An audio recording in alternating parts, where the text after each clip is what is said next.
ఎవరు నువ్వు? నీ ఊహా సుందరిని. ఊహా సుందర?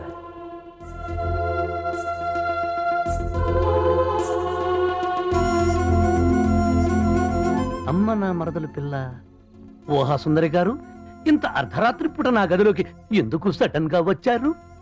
పున్నమి వెన్నెల్లో సుందరాంగులు ఎందుకొస్తారు? అందగాడి పొందు కోసం.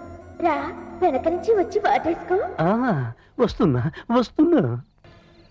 ఇంకా ఎంతసేపు? ఇంతసేపు ఊహా సుందరే.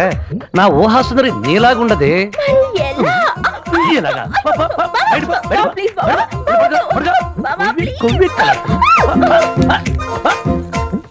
ఊహా సుందరట, ఊహా సుందరం.